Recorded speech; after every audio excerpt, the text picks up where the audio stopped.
Imagine waking up on a humid Tuesday morning in Singapore, looking out of your window at the gleaming skyscrapers of the central business district and feeling a sudden, heavy weight in your chest.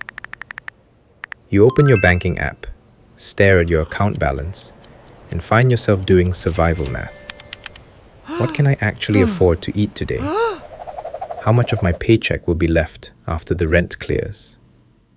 On paper, Singapore is a global playground of unimaginable wealth, boasting an average household net worth of over 1,755,000 Singapore dollars. But that average is a complete illusion. Behind the glossy facade of Michelin-starred restaurants and luxury sports cars lies a quiet, exhausting reality, where ordinary people are choosing between basic groceries and everyday bills.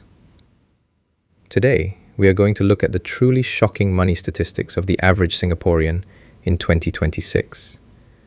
We will expose the raw, unfiltered truth about how much we actually earn, how much we spend, how much we owe, and why the middle class is quietly drowning in the most expensive city on earth. Let us start with what the average person actually earns. According to the Ministry of Manpower, the median gross monthly income from employment for a full-time resident is 5,775 Singapore dollars, which is roughly $69,300 a year. On paper, this sounds like a very solid middle-class salary, but there is a massive catch. This figure includes employer Central Provident Fund contributions. If you strip those away, the actual median gross wage drops to $5,000 a month or $60,000 a year. Now we have to apply the mandatory 20% employee contribution to your Central Provident Fund. After that deduction, your monthly take-home pay shrinks to exactly 4,000 Singapore dollars. Hold that $4,000 number in your mind, because we are about to see just how fast that money disappears in a city where the cost of living never stops climbing. Housing is the single largest destroyer of wealth for the average Singaporean. Over 80% of the local population lives in public housing flats built by the Housing and Development Board. While public housing was originally designed to be highly affordable, resale prices have surged, with average flats easily costing 500,000 Singapore dollars and premium units routinely crossing the $1 million mark. If you want to step up to private property, an entry-level condominium now costs at least 1.5 million Singapore dollars. Under the strict rules of the Monetary Authority of Singapore, buying a condominium requires a 25% down payment, of which at least 5% must be paid in hard cash. That is $75,000 in physical cash just for a basic down payment. For renters, the market is even more unforgiving. The average monthly private rent for a one-bedroom apartment in the city has soared to 3,429 Singapore dollars. This means that if you are renting on a median take-home pay of $4,000, nearly 85% of your entire income is swallowed by rent alone before you buy a single bag of rice. This severe housing squeeze explains why the official wealth data is so incredibly misleading. The government recently reported that the average household net worth in Singapore is a staggering 1,755,000 Singapore dollars. But this average is heavily skewed by a tiny group of ultra-wealthy individuals at the top of the pyramid. If you look at the median net worth per adult, the true midpoint of the population, it is just 134,308 Singapore dollars. But the real gut punch is what economists call the asset-rich, cash-poor paradox. Over 70% of the average Singaporean's net worth is completely locked up and illiquid, trapped inside their home equity and their Central Provident Fund accounts. When it comes to actual liquid, investable cash outside of property, the average family has almost nothing. In fact, according to the recent ADP People at Work report, a shocking 60% of Singaporean workers are actively living paycheck to paycheck. This is the highest rate of paycheck-to-paycheck living in the entire Asia-Pacific region, completely outpacing the regional average of 48%. To survive this daily pressure, the average household is taking on massive amounts of debt. Total consumer loans in Singapore have grown to over 365 billion Singapore dollars, making us one of the most indebted nations in the region relative to our size. Our household debt to gross domestic product ratio has climbed to 54.1%. While a large portion of this is tied to property loans, credit card and personal debts are rising rapidly.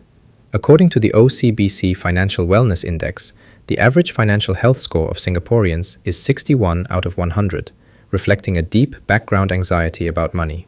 Thousands of credit card holders are only paying the minimum sum on their cards every month, letting high revolving interest rates of over 26% eat away their future earnings on autopilot.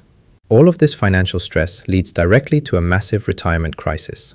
Comprehensive research from the Lee Kuan Yew School of Public Policy shows that a single elderly person over the age of 65 needs at least 1,492 Singapore dollars a month just to meet basic, dignified living needs in Singapore. For a single parent with one child, that basic standard requires $3,369 a month. Yet, the government's Silver Support Scheme for low-income seniors pays a maximum of just $360 a month. This leaves a massive, stressful deficit of over $1,100 a month that seniors must somehow find on their own. Shockingly, the research estimates that 30% of working households in Singapore earn less than what is required to meet these basic standards of living.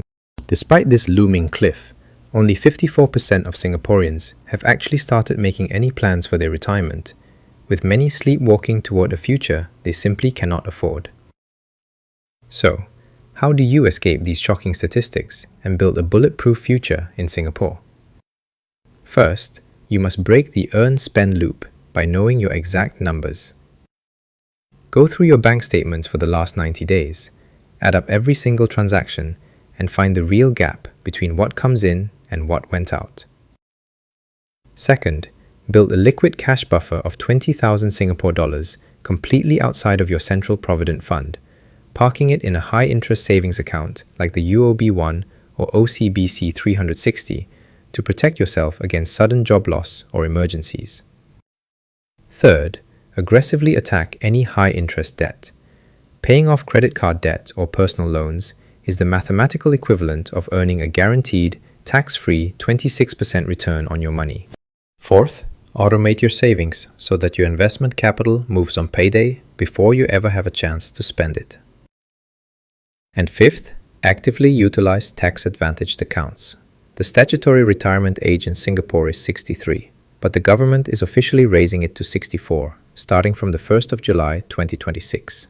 If you open a supplementary retirement scheme account and deposit just one single Singapore dollar before that date, you permanently lock in your penalty-free retirement withdrawal age of 63 for life, giving you a massive head start on early retirement. These statistics are not meant to discourage you. They are meant to wake you up. You have the tools, you have the math, and now you have the plan to break the cycle. If this video helped you see your money in a new light, do me a favor and smash that like button to help other Singaporeans find this content. Subscribe to the channel, turn on notifications so you never miss our next financial breakdown, and let me know in the comments how close you are to your next savings goal. Thank you for watching, and I will see you in the next one.